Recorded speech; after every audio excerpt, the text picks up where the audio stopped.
যে ওই সাহেবকে তো এত ফেসিলিটি দিয়েছি, দেখি উনি প্রেসক্রিপশনে আমাদেরকে কি ফেসিলিটিটা দিল, আমাদের কোম্পানির ঔষধটা লেখলো কিনা।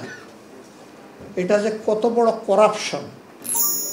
বাংলাদেশ আমাদের প্রিয় জন্মভূমি, আমরা বাংলাদেশ জাতিরাষ্ট্রের নাগরিক। ছোট্ট জমিন, বিপুল সংখ্যক জনসম্পদ। আমি কখনো জনসংখ্যা বলি না, আল্লাহ তাআলা মানব জাতিকে সম্পদ হিসাবে পয়দা করেছেন, সংখ্যা হিসাবে নয়। সুতরাং আল্লাহ তাআলা বিপুল জনসম্পদ আমাদেরকে দান করেছেন। সত্যিকার অর্থে একজন মানব সন্তানকে যদি সম্পদে পরিণত করতে হয়, তাহলে দুইটা জিনিস তার লাগবেই। নাম্বার 1 হচ্ছে তার সুস্বাস্থ্য বা সুচিকিৎসা। নাম্বার 2 তার সুশিক্ষা।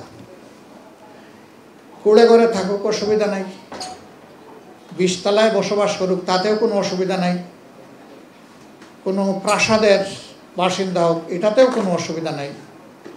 কিন্তু এই দুইটা জিনিস যেন সংশ্লিষ্ট লোকদের সাথে মিশে যায়, মিলে যায়।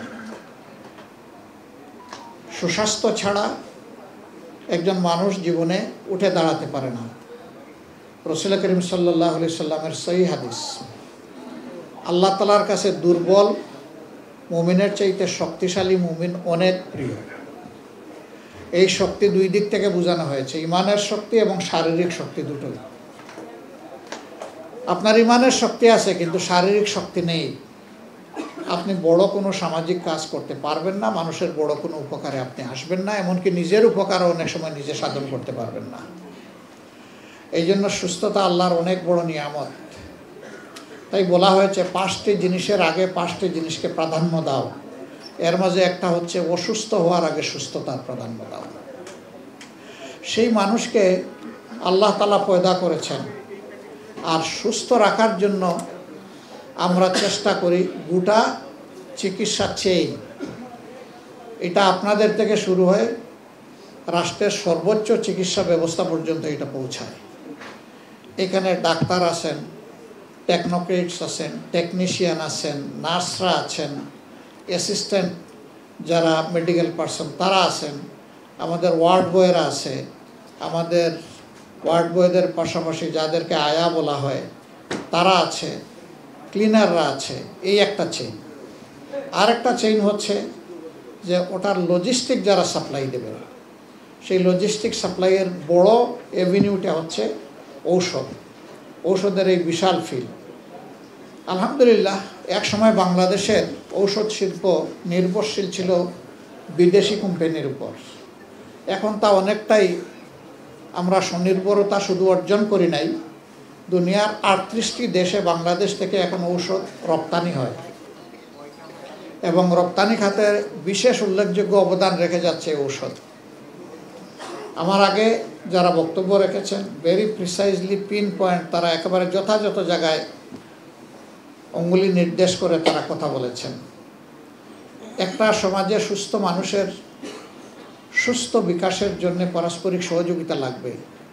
এখানে চিকিৎসার সাথে জড়িত নন এমন লোকদেরও সহযোগিতা লাগবে।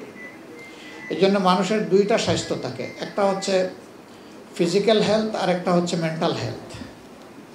ফিজিক্যাল হেলথটা অ্যাবসলিউটলি আমরা যারা চিকিৎসা ব্যবস্থাপনার সাথে জড়িত তাদের সাথে সম্পর্কিত, কিন্তু মেন্টাল হেলথের সাথে দেশের সরকার থেকে শুরু করে একেবারে সাধারণ নাগরিক পর্যন্ত সবাই জড়িত।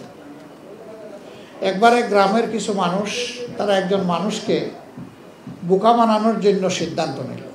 তারা বসে বলল 10-12 জন যে ওর সাথে দেখা এলে বলবা যে তোমার শরীরটা এত দুর্বল দুর্বল লাগতেছে, মুখটা এত মলিন, কপালে এত ভাঁজ, তোমাকে তো আগে এরকম দেখিনি।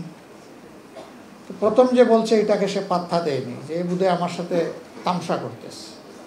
2 নম্বর জন যখন বলছে তখন একটু চিন্তায় পড়ছে, ও যা বললো এ দেখি তাই বলি। এইভাবে আরও অনেকে যখন বলল তখন লোকটা ভীষণ চিন্তায় পড়ে গেল। দৌড়ে আয়নার সামনে গিয়ে দেখে না, আমি তো যেমন ছিলাম তেমনই আছি। ওখান থেকে বের হয়ে গিয়ে আরেকজনের সাথে দেখা, সেও একই কথা বলে। তখন সে কনফিউশনে পড়ে গেল, যে চোখটা দিয়ে আমি আমার চেহারা দেখছি এই চোখটা ঠিক আছে তো, এখন নিজের চোখকে অবিশ্বাস করা শুরু করল। এই যে দেখেন মেন্টাল হেলথের উপরে কত বড় আঘাত। এই মানুষগুলা যারা তাকে কমফর্ট দেওয়ার কথা, তারা তাকে ডিসকমফর্ট প্রোভাইড করলো। তো এই জন্য সমাজের প্রত্যেকটা মানুষের এইখানে দায়বোধ সম্পন্ন দায়িত্ব পালন যখন করে, তখন একটা সমাজকে সামনের দিকে এগিয়ে নেওয়া যায়, সমাজ সুস্থ হয়, সুন্দর হয়, ভালো হয়। এখানে আমাদের ইকবাল ভাই কিছু নৈতিকতার ব্যাপারে তিনি দৃষ্টি আকর্ষণ করেছেন। তিনি বলেছেন যে ঔষধ আপনি খাবেন না, এটা অন্যের কাছে বিক্রি করবেন না। তিনি বলেছেন ডিসকাউন্ট দেন, ভালো কথা, কিন্তু মন্দ ঔষধের ডিসকাউন্ট দিয়ে ওইটার ব্যবসায়ী আপনি হইয়েন না। আপনি ভালো ঔষধটা প্রমোট করেন, যার যেমন তৌফিক আছে। হ্যাঁ, এরপরে যদি কাউকে আপনি হেল্প করতে চান, আপনি সেটাকে সাদাকার নিয়তে করেন, আল্লাহ আপনারটা অন্যদিকে পোষায় দেবে। তো আপনারা তো এত নিচ থেকে এত ফেয়ার চিন্তা করতেছেন, কিন্তু যারা আমরা চিকিৎসক হয়েছি, যাদের হাতে কলম, যাদের প্রেসক্রিপশনে আপনার ফার্মেসি থেকে ঔষধ ডিসপেন্স হবে, তাদের ক্ষেত্রেই তো এলোমেলো হয়ে বসে আছে। ওখানে মেডিসিন কোম্পানিগুলো গিয়ে আগে হাজির, আপনাদেরকে প্রফিট মার্জিন দিবে কেমনে? প্রফিট তো অন্য জায়গায় বড় পেটের ভিতরে ঢুকে যাচ্ছে। তো আশ্চর্যের ব্যাপার, একজন চিকিৎসক হালাল পন্থায় সম্মানের সাথে এই সমাজে বসবাস করার যথেষ্ট সুযোগ তার রয়েছে। এইটা অন্য পেশায় এত নাই। তারপরে ভাই তোমার সবর নাই কেন? বোন, তোমার সবর নাই কেন? এখন কোম্পানি থেকে তোমার গাড়ি লাগবে, তোমার ফ্ল্যাট লাগবে, বিদেশে যাইতে হইলে তোমার টিকিট লাগবে, স্পন্সর লাগবে, তোমার ছেলের বিদেশে টাকা মাসে মাসে এখান থেকে যোগান দেওয়া লাগবে, এবং সেইটা দিবে একটা মেডিসিন কোম্পানি। যখন মেডিসিন কোম্পানি তোমাকে এই সমস্ত ফ্যাসিলিটি প্রোভাইড করবে, তুমি তো সেই মেডিসিন কোম্পানির ব্যাপারে অন্ধ হয়ে যাবা। তখন ওর ভালো মন্দ সব কিছু তুমি এইভাবেই তার ফেভারে করতে থাকবা। এমনকি যারা আপনারা ব্যবসা করেন তারা এর সাক্ষী। বিভিন্ন কোম্পানির সেলস রিপ্রেজেন্টেটিভ যারা, তারা আসে, দেখবেন যে বিভিন্ন প্রেসক্রিপশনের ছবি উঠায়, যে ওই সাহেবকে তো এত ফ্যাসিলিটি দিয়েছি, দেখি উনি প্রেসক্রিপশনে আমাদেরকে কি ফ্যাসিলিটিটা দিল, আমাদের কোম্পানির ঔষধটা লেখলো কিনা। এটা যে কত বড় করাপশন, এটা হায়াত মৌতের একটা ব্যবসা। সেই জায়গায় এই ধরনের অন্যায় অবিচার করা হচ্ছে মানুষের উপরে। সাধারণ মানুষ কিন্তু এগুলো বুঝে না। সাধারণ মানুষ বড় ডাক্তার দেখে একটা ফেইথ রেখে তার কাছে চলে গেছে, আর ওই মানুষটা তার এই ট্রাস্ট এবং ফেইথের প্রতি ব্ল্যাকমেইলিং করে তিনি তার উপরে ট্যাক্স বসাই দিচ্ছেন, যেটা তার হওয়ার উচিত নয়। এটা শুধু মেডিসিনের ক্ষেত্রে না, আমাদের দেশে সাধারণ অসুখ নিয়েও কোথাও কোথাও গেলে স্পেসিফিক ইনভেস্টিগেশনের কথা না লিখে অনেকগুলা জুড়ে দেওয়া হয়। কারণ ওই ডায়াগনস্টিক সেন্টারগুলো আবার ওনাদের সাথে বেনিফিটের পার্টনারশিপ করে, নট ইনভেস্টমেন্ট পার্টনারশিপ। ওনাদের ইনভেস্টমেন্ট অতটুকু যে ওনার একটা পরিচিতি আছে, উনি একজন চিকিৎসক, উনি কোনো একটা পদে চেয়ারে বসে আছেন, এইটাই তার ইনভেস্টমেন্ট। এখন তিনি ওখান থেকে হয় পার্সেন্টেজ পাবেন, না হয় এই ধরনের কমিশন পাবেন, একটা কিছু তিনি বুক করবেন। আমি যতটুকু হালাল এবং হারামের সীমা বুঝি, নির্দ্বিধায় বলতে পারি এগুলো সম্পূর্ণ হারাম। হারাম দিয়ে আগুন দিয়ে আপনি পেট ভরবেন কার জন্যে? আপনি তো এত টাকা খেয়ে দুনিয়া থেকে যেতে পারবেন না, পরেও যেতে পারবেন না, ভোগও করতে পারবেন না। আপনি রেখে যাবেন আপনার সাকসেসরদের জন্য,